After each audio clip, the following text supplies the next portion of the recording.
just told President Erdogan that the EU is ready to put a concrete and positive agenda on the table based on 3 pillars: economic cooperation, migration, and people-to-people contacts and mobility. Let's go to Istanbul and speak to the political analyst Onur Erim. Onur, good to see you. A difficult but straightforward question in a way. How much do the two sides need each other?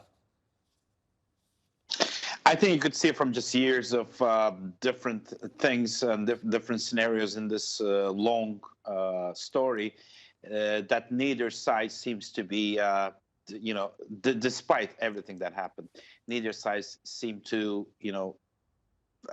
actually undermine the importance of each other. Yes, this has been stress tested since 1958 over and over.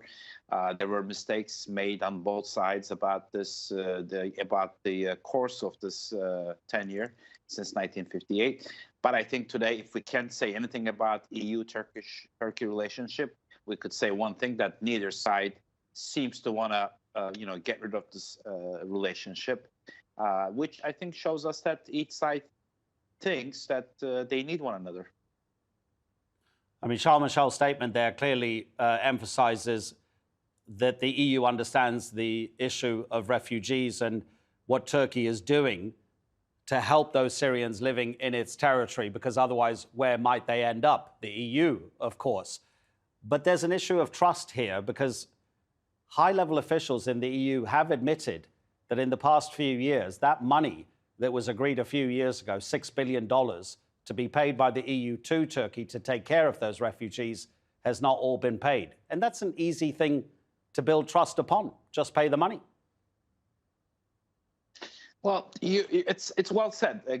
I do agree with what you just said, but it's really a drop in the bucket when you think about right now. I think nearly $50 billion Turkey has spent trying to assess the situation, and Turkey, yes, is taking this step forward, not to protect from the Europeans' perspective, to protect European borders. Turkey is doing this to give a big helping hand out to its neighbor, who's been her neighbor, actually part of Turkey, part of the Ottoman, for centuries. So, no, we are not doing this help to make sure that European territories is protected from the refugees, from their perspective. We are helping this, we're doing this at this level because we do feel the need that we need to help our neighbors.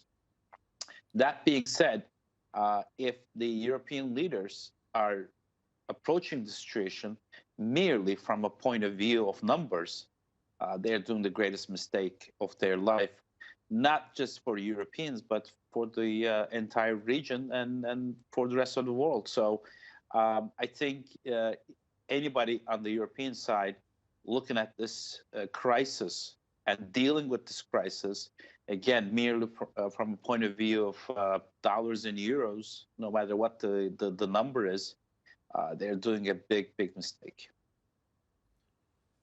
Onur, when you look at the longer term, do you see a future in which Turkey becomes a member of the European Union, or will the longer term relationship be different to anything but full membership? Well, Turkey's accession to EU, I probably know more, funny stories about this relationship than I know theories if Turkey will actually become a member. That being said, as President Erdogan said from his first years of his tenure as the prime minister then and now the president, Turkey is getting on this road, on this path, not to just become a member of the EU, but also because Turkey sees many of the values shared by the EU itself as commonly shared values that are correct. So President Erdogan from day one kept saying this: we're not doing this to get into EU. We're doing this because we understand and we accept most of the values and the paths that EU is taking is the correct way to do.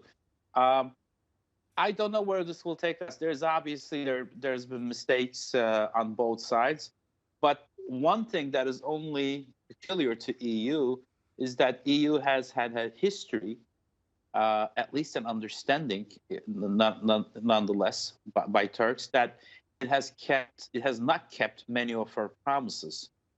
So this does create a level of uncertainty and definitely a level of distrust.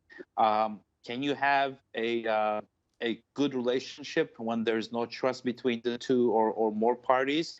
It is hard, but again, that being said, let's all remember President Erdogan going back just a few months that he said we are ready to open a new white page with EU, and if they're thinking along the same lines, let's just pick up from where we left off. And I think at least today's visit at the highest level, which we haven't seen such a visitation of high-level EU officials in a long time. We'll see. Maybe they are actually, thinking of this along the same lines. It would just be unfortunate that this show of empathy is because of the Syrian refugee situation. I hope it's not because of that. Rather, it's for EU actually coming to terms with herself and leveling with the Republic of Turkey and making sure that each side does what they're supposed to do. So we'll see. Time will tell. Onur, thank you so much. Always appreciate your contributions. Onur Erim in Istanbul.